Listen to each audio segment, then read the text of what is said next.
আজও হত্যার ইতিহাস পৃথিবীতে আছে না নাই? আছে।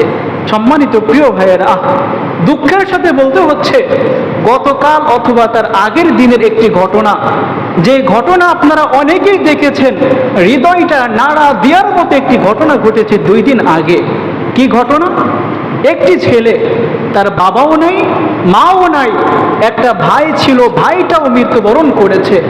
এখন একজন ব্যক্তির চোখের সামনে দিয়ে যদি বাবা মৃত্যুবরণ করে, একজন ব্যক্তির চোখের সামনে দিয়ে যদি মা মৃত্যুবরণ করে, একজন ব্যক্তির চোখের সামনে দিয়ে যদি ভাই মৃত্যুবরণ করে, ওই একই ব্যক্তির সামনে দিয়ে যদি আপন সমস্ত মানুষ মৃত্যুবরণ করে কবরের পথযাত্রী হয়ে যায়, বলেন তো স্বাভাবিকভাবেই কি ওই লোকটা ঠিক থাকতে পারে?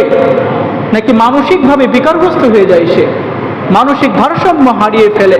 তো একটি ছেলে, সে একটি সময় ভালোই ছিল, পরিবারকে হারানোর কারণে আজকে সে বিকারগ্রস্ত হয়ে গিয়েছে। দেখলাম ঢাকা বিশ্ববিদ্যালয়, বাংলাদেশের ভিতরে সব থেকে বড় বিশ্ববিদ্যালয় তো ঢাকা বিশ্ববিদ্যালয়।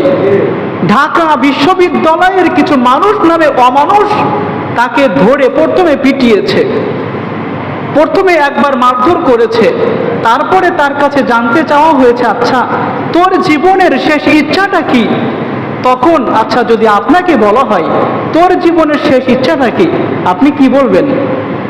অনেকেই অনেক কিছু আপনারা বলতেই পারেন, কিন্তু একজন মানুষ কতটা ক্ষুধার্ত হলে মৃত্যুর আগ মুহূর্তে এমন কথা বলতে পারে যে আমি আমার মৃত্যুর আগের শেষ ইচ্ছা হচ্ছে আমি পেটটা ভরে কয়টা ভাত আমি খেতে চাই?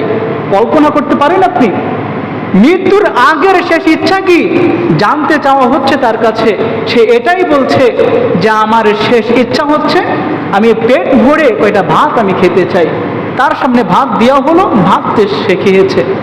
ভাত খাওয়ার পরে আবারও তাকে পিটিয়ে হত্যা করে ফেলেছে। কারা হত্যা করেছে? যারা হত্যা করেছে তারা কি শিক্ষিত নাকি মূর্খ? নিঃসন্দেহে শিক্ষিত মানুষই তো তারা। প্রিয় ভাইয়েরা, মনে রাখবেন, শিক্ষিত হলেই যে একজন মানুষ হবে ব্যাপারটা কিন্তু এমন নয়। মানুষ হওয়ার জন্য অবশ্যই তার ভিতরে মানুষত্ব থাকার প্রয়োজন। আপনারা দেখবেন মূর্খ মানুষ কিন্তু কখনো তারা নাস্তিক হয় না। মূর্খরা কি নাস্তিক হয় নাকি? নাস্তিক হয় কারা?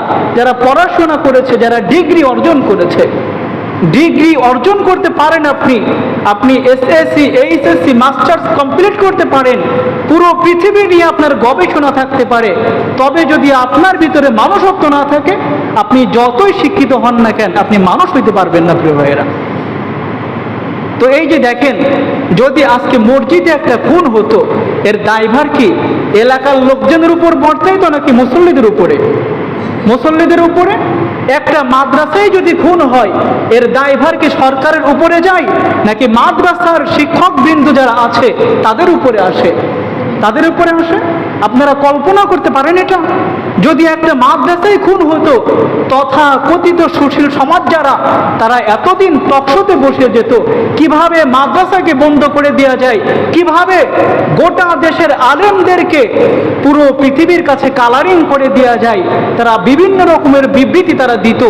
অথচ এই নিরীহ লোকটাকে যে হত্যা করা হয়েছে, একজন সুশীল আজ পর্যন্ত কথা বলেছে?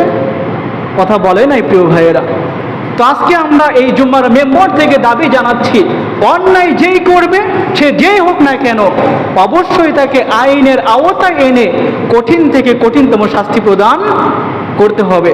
তো সম্মানিত প্রিয় ভাইয়েরা, বলছিলাম